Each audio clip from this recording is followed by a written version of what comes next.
Alright, so it's the holidays, everyone's all excited, buying gifts, big hot ticket item this year, the Nintendo Switch. Now, for you non-gamers out there, it's probably a little intimidating. There are just so many games for this thing. You got the Rabbids, your Pokins, your Snipper Clips, and I mean, yeah, those games are all great, but you don't want to give your kids just great games, you want to give them the best! And for my money, there's only 3 must-have games for the Switch right now. Super Mario Odyssey, Legend of Zelda Breath of the Wild, and Xenoblade Chronicles 2.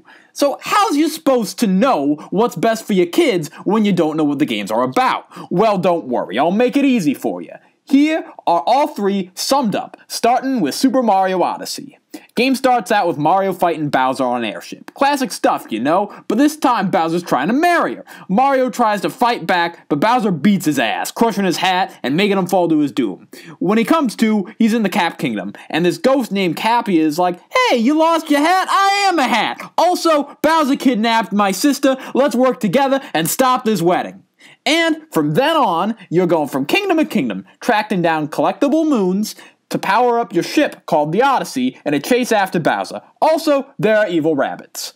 Pretty simple stuff, right? Now, Zelda's a bit more complicated, but stick with me here, I'm pretty sure you'll get it. Right off the bat, Link wakes up in a tub of blue goo and is all like, "Oh god, who am I? Where am I? How long have I been asleep?" The answer to those questions are the Princess's Royal God, the Great Plateau, and 100 years, respectively. See, this bad dude named Ganon kept resurrecting every few centuries, so Hyrule created these robots called Guardians and bigger animal-shaped robots called Divine Beasts to stop him. The Divine Beasts were controlled by these dudes called Champions, ultimate warriors from most of Hyrule's major races, and they were doing fine at keeping Ganon at bay until Ganon took over the Divine Beasts and Guardians, killing the Champions in the process. The only reason Hyrule isn't completely destroyed right now is because Princess Zelda is holding Ganon off inside Hyrule Castle, but she's not strong enough to beat him alone. Now, you gotta journey across Hyrule, freeing the Divine Beasts and regaining your lost memories so that you'll be strong and wise enough to put an end to Ganon's evil reign. Okay, so this last game is easily the most obscure, and people worry, "Oh, it's a Xeno game? Don't those have really complicated plots?" Well, don't worry. It's actually not as confusing as you might think. I'm going to summarize, and I'm sure you're going to understand every little bit of it. Okay, here goes. So, this game takes place in Allrest, inside a sea of clouds where everyone lives on the backs of titans, which can grow to the size of continents. The main character, Rex, lives on the back of a much smaller titan, which he calls Grant, and he's basically an old wise mobile home. Anyway, Rex is a salvier, which means that his job is finding treasures beneath the cloud sea. He's a happy-go-lucky guy, but he worries about what would happen if all of the titans died off, cause then they got no place to live.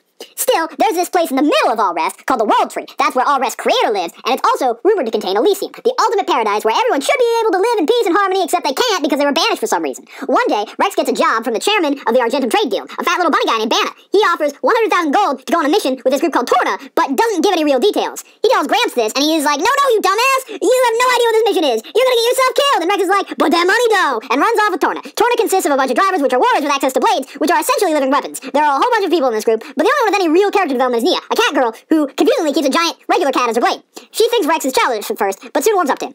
Then you're underwater or something, and then this girl is waiting for you inside a tube. The male tournament members are like, "Go ahead, Rex, open the gate for us," or whatever. And so you do, but then they literally stab you in the back, and you die. But then you wake up in Elysium, but it's not the real Elysium, and the tube girl is there, and she turns out to be this legendary blade called the Aegis, but she wants you to call her Pyra, and Rex be all like, "What the fuck, I died?" And then she be all like, "Don't worry, boo, I got this," and gives you half her life energy. So you both revive together, and then you get in a fight with the male tour guys, but Nia saves you, but then she's in trouble, so Grant flies in, and then he saves her, and then y'all fly off to this place called Gorma. And that's the whole plot of Xenoblade Chronicles 2. Well, the first chapter, anyway. Alright, on to chapter 2.